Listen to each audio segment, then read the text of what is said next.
অনেকে আমাকে কমেন্ট করেছিল যে দিনে কত ঘন্টা পড়া উচিত। আবার অনেকে জানতে চেয়েছিল যে আমি অনলাইনে কোনো কোর্স নিয়েছিলাম কিনা। তারপর অনেকে জানতে চেয়েছিল যে কীভাবে প্রিপারেশন নিলে আমরা সফল হবো সেটা একটু বলো। তো সেই টপিকের ওপর ভিডিওটা থাকছে। আমার 100% দাও, বাকিটা ভগবানের ওপর ছেড়ে দাও। হাই, আমি প্রীতি, চলে এসেছি নতুন একটা ভিডিও নিয়ে। তো অনেকে কমেন্ট করেছিল দিদি কতক্ষণ পড়া উচিত, তারপর আমি কোনো অনলাইনে কোর্স পারচেস করছি কি না। তারপর অনেকে জানতে চেয়েছিল যে মানে কীভাবে প্রিপারেশন নিলে আমরাও সফল হবো খুব তাড়াতাড়ি, সেগুলো একটু বলো। তো ভিডিওটা এই টপিকের ওপর থাকছে। আশা করছি ভিডিওটা যারা পরবর্তীকালে ডাব্লিউপি কেপির এক্সাম দেবে তাদের একটু হলেও কাজে লাগবে। তো ভিডিওটা শুরু করা যাক। তো প্রথমেই বলি কত ঘন্টা পড়তে হবে। দেখো, সবার আমি কতটা পড়েছি সেটা যদি বলি, তো আমি বলবো যে আমি ডেলি মোটামুটি এই কলকাতা পুলিশ বা ডাব্লিউপি পরীক্ষার পড়াশোনার জন্য আমি মানে ডেলি 6 ঘন্টা করে রাখতাম। এবার তার বেশি হয়ে যেত, কোনো দিন তার কমও হতো, সব দিন তো সমান হয় না। এবার দেখো, পড়াশোনাটা সমস্তটাই নিজের ওপর, ঠিক আছে। আমি যতটা করতে পারবো আমি ততটা করব। কেউ যদি আমার অনেকেই থাকে যারা সারা দিন পড়ে, ঠিক আছে, তাও তাদের পড়া মুখস্থ হয় না। অনেকেই থাকে 2 ঘন্টা পড়লেই পড়া মুখস্থ হয়ে যায়। তো আমি সেটা বুঝতে পারবো যে আমার কতটা দরকার। তো আমি সবাইকে বলবো যে প্রথমে মানে একটা টাইম শিডিউল করে নাও যে আমি এটা পড়বো, এটা পড়বো, এটা পড়বো, এটা পড়বো। তো সেই টপিকের ওপরই তোমরা পড়তে থাকো। যতক্ষণ লাগবে ততক্ষণ টাইম দিবা। কারো 10 ঘন্টাও লাগতে পারে, কারো 12 ঘন্টাও লাগতে পারে। আমার মনে হয় যে সেই পড়াটা সম্পূর্ণ নিজের ওপর, নিজের কাছে, যে কে কতক্ষণ পড়বে। আর সেটাই হওয়া উচিত। কারণ আমি যদি বলি জলদি 6 ঘন্টা পড়ো, হয়তো তোমার 6 ঘন্টা সেই পড়াগুলা তুমি যে আগের দিন ঠিক করে রাখছো তুমি এই পড়াগুলো পড়বা, সেই 6 ঘন্টার মধ্যে তোমার সেটা কমপ্লিট নাও হতে পারে। আর কমপ্লিট হবেই তার কোনো মানে গ্যারান্টি নেই। তো যদি কমপ্লিট না হয় তোমাকে তার বেশিক্ষণ পড়তে হবে। তাই নিজে যতটা পারবা ততটাই পড়ো, এটা আমি বলবো। এবার থাকছে যে আমি কোনো অনলাইনে কোর্স নিয়েছিলাম কি না। তো প্রথমে বলে দিই আমি কোনো অনলাইনে কোর্স নিইনি, কিন্তু আমি অনেক ইউটিউব ক্লাস করেছি যেগুলো আমার অনেক কাজে দিয়েছে। আমি জিকের জন্য ইউটিউব ক্লাস করতাম, রিজনিংয়ের জন্য তো আমি সম্পূর্ণটা ইউটিউব ক্লাসে দেখতাম। আর আমার যে বইটা ছিল সেখান থেকে আমি প্র্যাকটিস করতাম। মানে আমি রিজনিং যা শিখেছি সবটা ইউটিউব দেখে শিখেছি। তো ইউটিউব আমাকে অনেক হেল্প করেছে। তোমরাও ইউটিউবে হেল্প নিতে পারো। অনেক ক্লাস, অনেক চ্যানেল আছে যেগুলো ফ্রি ক্লাস দেয়। আর ক্লাসগুলো মানে যথেষ্ট পরিমাণে স্ট্যান্ডার্ড, যথেষ্ট পরিমাণে ভালো। তো সেই ক্লাসগুলো তোমরা করো, অনেক হেল্প দেবে। আর আমি কোনো অনলাইনে কোর্স নিইনি। অনলাইনে কোর্স আমি জানিও না কীরকম কী হয়।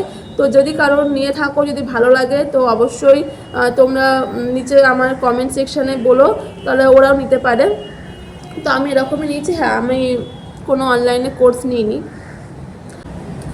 সেলফ স্টাডি না কোচিং না গ্রুপ স্টাডি, কোনটা আমি করেছিলাম? তো এটা অনেকেরই কোশ্চেন।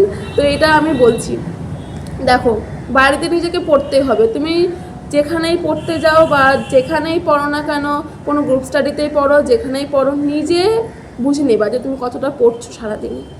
তো এটা দরকার। তো সেলফ স্টাডি খুবই দরকার। আর বলবো গ্রুপ স্টাডি তো মানে আমাদের একটা ব্যাচ ছিল শনিবারের, তো সেই ব্যাচে আমরা যেতাম। ওখানে গিয়ে আমরা সারাদিনে মানে সপ্তাহে একদিন করে যেতাম, শনিবার করে। তো সেখানে গিয়ে আমরা পড়া নিয়ে নিতাম যে এই টপিকগুলো পড়ে আসবো। তো সেখানে গিয়ে আমরা সবাই কোশ্চেন স্টার্ট করতাম যে কে কী পড়ে এসছে, কে কী নতুন নতুন কোশ্চেন পেয়েছে, বা কে কোন টপিকটা বুঝতে পারিনি বা কোন বিষয়টা বুঝতে পারিনি, সেগুলো আমরা ওখানে গিয়ে ক্লিয়ার করে নিতাম। তো এইভাবে আমরা গ্রুপ স্টাডি করতাম। আর কোচিং, তো আমি বলছি যে আমি যেহেতু 2020 সালে উচ্চ মাধ্যমিক দিয়েছি, তারপরেই একটা ডাব্লিউপির এক্সাম ছিল, সেটাতে আমি দিয়েছিলাম এবং মেন্সে বাদ গিয়েছিলাম। তো ওটা আমার যখন এই কেপি এক্সামটা মানে আমি যখন পিলি পাস করার পর তখনই আমার কলেজটা শেষ হয়ে গেছিলো। এবার মাঠ শুরু হওয়ার সঙ্গে সঙ্গে আমার মানে একটা ভয় কাজ করতো যে আমি 2000 ওই এক্সাম ডাব্লিউপি এক্সামটা বাদ চলে গেছিলাম। তো আমি এবারও বাদ চলে যাব না। তো মানে আমার নিজের ওপর না যে ওই বিশ্বাসটা অনেক কিছু সময়ের জন্য হারিয়ে যেত। মানে মনে হতো যে আমি পারবো তো, আমার পক্ষে হবে তো, মানে এটা আমার দ্বারা হবে তো। তো এই জন্য আমি একটা দাদার কাছে গিয়েছিলাম। তো দাদাটা খুবই ভালো। দাদাটা মানে ম্যাথসে মানে আমার তো দাদার কাছে গিয়ে ম্যাথস আমি বুঝতে পেরেছি যে এরকম শর্ট নিয়ম হয়, যেগুলো আমি জানতামই না, আমি কোনোদিন ইউটিউব ক্লাস ওইভাবে দেখিনি। ওই যে শর্টস নিয়ম, ওগুলো আমার অনেক হেল্প করেছে। আমি আগে অঙ্ক করতাম, এক্স ওয়াই এসব ধরে ধরে অঙ্কগুলো করতাম, তো আমার প্রচুর টাইম লেগে যেত। ওই দাদার কাছে যাওয়ার পর আমি বুঝতে পারি যে না, অঙ্ক জিনিসটা নিজের কাছে, নিজে যতটা বুঝতে পারবো তত তাড়াতাড়ি অঙ্কটা হবে। তো এটাই হলো এই বিষয়টা, দাদার কাছে গিয়ে আমি বুঝতে পারি। দাদার কাছে গিয়ে কেপি মেন্সে আমার খুব একটা তখন নতুন গেছিলাম দাদার কাছে, দাদার নতুন নিয়মগুলো আমি বুঝতে পারছিলাম না। তো আমার ওই কেপি মেন্সে আমি খুব হয়ে পড়তাম যে আমি নতুন এক জায়গায় পড়তে গেলাম, সেখানে গিয়েও আমার এরকম প্রবলেম হচ্ছে, আমি কি পারবো?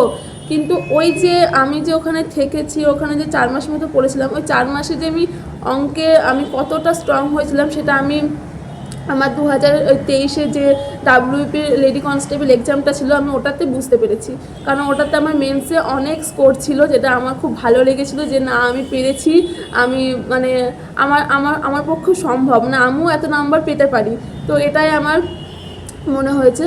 তো দাদার কাছে গিয়ে আমার অনেকটা হেল্প হয়েছে। তো আমি বলবো পড়াশোনাটা সমস্তটা নিজের ওপর, যদি তুমি নিজে টাইম দিতে পারো, নিজে যদি, অনেক ইউটিউব ক্লাসও আছে যেগুলো আমি দেখেছি ফ্রিতে, সেই ক্লাসগুলো আমার অনেক হেল্প করেছে। তো আমি বলবো যে সব কিছুই দরকার আছে, গ্রুপ স্টাডিও দরকার আছে, সেলফ স্টাডি তো ভীষণ দরকার।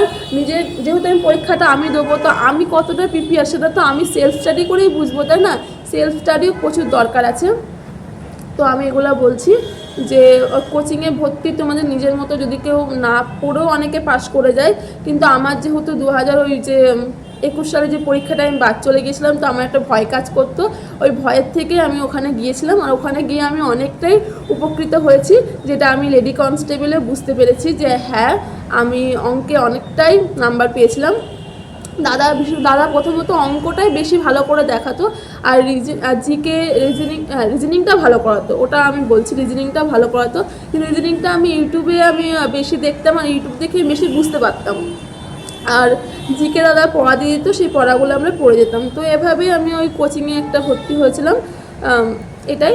আর এমনি বাড়িতে গ্রুপ স্টাডি করতাম, ওই সবাই মিলে শনিবারের ব্যাচে, আমরা একটা দিন ঠিক ছিল, ওই ব্যাচে আমরা গ্রুপ স্টাডি করতাম। আর সেলফ স্টাডি বাড়িতে তো পড়তামই, তো ওই টাইমটাই এভাবেই হয়েছিল। এবার বলছি সামনে যাদের এক্সাম আছে তারা কীভাবে প্রিপারেশান নিবা। প্রথমে বলে দিই, আমি তো বলেই দিয়েছি যে কি পড়বা, আগের দিন ঠিক করে রাখো রাতের বেলায়, সেই পড়াগুলোই পড়ো। সেই পড়াগুলো পড়ার পর যদি তোমার কাছে অনেক টাইম থাকে, তাহলে তুমি ইউটিউব, ওই টপিকের ওপরই ইউটিউব ক্লাস দেখো, সাথে ওই টপিকের ওপরই এমসিকিউ প্র্যাকটিস করো, মক টেস্ট দাও, আরও অনেক ইউটিউব যে টপিকটা পড়ছো সেই টপিকের ওপর আরও অন্যান্য বই পড়ো। তো এভাবে নিজের যে পড়াগুলো, সেই পড়াগুলো ইমপ্রুভ করো, যে আমি যেটাতে দুর্বল সেটাতে বেশি করে টাইম দাও। এভাবে দেখবা যে তোমরা সফল হবা। তো আমি বলে দিচ্ছি, এই যে আমি এখানে আমার এটা ব্যারাক, আমি বসে আছি। তো এটা আমার কিন্তু আমি হট করে চলে আসিনি, এটা আসার পেছনে আমার যে ওই 2020 সালেই থেকে আমার এই জার্নিটা স্টার্ট হয়েছিল, আর 2024-এ এসে আমি চাকরিটা পাই। তো বলছি যে কোনো এই যে আমার এই জার্নিটা একদিনে হয়নি, কিন্তু আস্তে আস্তে হয়েছে সম্ভব। তো আমি বলছি তোমরাও চেষ্টা করো, চেষ্টা করলে সব কিছুই সম্ভব। তো চেষ্টাটা করে যেতে হবে, তুমি তোমার 100% দাও, বাকিটা ভগবানের ওপর ছেড়ে দাও। আমি তো যেমন, আমি সত্যি বলছি, আমি যে এই যে ব্যারাকে আছি, এটা ভগবানের জন্যই আছি, ভগবান হয়তো কি আমার ওপর কৃপা করেছে বলে আমি এটা আছি। কারণ আমি পয়েন্টের জন্য পাস করেছি, মাত্র পয়েন্টের জন্য। আমি বাদ চলে যেতে পারতাম, কিন্তু ভগবান আমার কাছে আছে, তাই জন্য আমি হয়তো এখানে আছি আজকে, ওই পয়েন্টের জন্য পাস করেছি আমি। তো এটা আমার একটু ভালো লাগে যে ভগবান সত্যি আছে, আমার যে কী প্রবলেমের মধ্যে দিয়ে আমি গেছি সেটা একমাত্র আমিই জানি, আর আমার মা জানে, আর আমার আরেকজন আছে সেও জানে। তো কতটা প্রবলেমের মধ্যে দিয়ে গেছি সেটা আমরা জানি, আর জানি তোমরাও অনেক প্রবলেমের মধ্যে দিয়ে যাও, কিন্তু তোমরা নিজেদের 100% দাও, দেখবা ভগবান তোমাদের ওপর আছে। ভগবান যে করো না কেন, ভগবান তোমাদের নিরাশ করবে না। আমাকে তো কোনোদিন করেনি, তোমাদেরও করবে না। আর আমি পয়েন্টের জন্য এখানে আছি, আমি ভাবতেই কেমন লাগে যে আমি এখানে পয়েন্টের জন্য আছি। অনেকটাই আশ্চর্য ব্যাপার। যখন আমি পাস করি তখন ওই রেজাল্টটা নিয়ে গ্রুপে দিয়েছিল, তো গ্রুপে আমি তখন একটা দাদা বলেছিল যে তুই তো পয়েন্টের জন্য পাস করে গেছিস। তো আমার তখন মানে ভালো লাগছিলো যে হ্যাঁ ভগবান সত্যি আছে, যে কখন নিরাশ করে না। আর হ্যাঁ, আমি যদি পয়েন্টের জন্য এটাতে আছি, আর আমার ওই ডাব্লিউপি লেডি কনস্টেবলে আমার যে নাম্বারটা ছিল সেটা আমি খুবই হ্যাপি। আমার স্পোর্টসটা সত্যি আমার মানে পছন্দ মতো ছিল, যে না আমি পড়েছি, আমি পেয়েছি। তো ওটাই বলছি, তোমরাও পড়ো, তোমরাও পাবা। আর বলে রাখছি, তোমাদের যদি কোনো কিছু জিজ্ঞাসা থাকে তাহলে আমার নিচে কমেন্ট করো, আমি সেগুলো পরবর্তী ভিডিওতে রিপ্লাই দেওয়ার চেষ্টা করব। আর আমি অনেকটাই দুঃখিত, আমি যেহেতু ব্যারাকে আছি, ব্যারাকের সামনে একটা রাস্তা আছে, সে রাস্তা দিয়ে মানে গাড়ি ঘোড়া চলতেই থাকে, অনেক শব্দ হয়েছে। তোমাদের ভিডিওটা শুনতে গিয়ে তোমরা হয়তো অনেকেই কমেন্ট করে বসবা যে পেছনের ব্যাকগ্রাউন্ডে অনেক শব্দ হচ্ছে, আর হওয়াটাই স্বাভাবিক। নেক্সটটা থেকে আমি ট্রাই করবো যে ভিডিওগুলো বাড়িতে করার আর ইউটিউবে পোস্ট করার। তো এই ভিডিওটা থাকছে এইটুকুনি, দেখা হবে নেক্সট ভিডিওতে। Bye bye.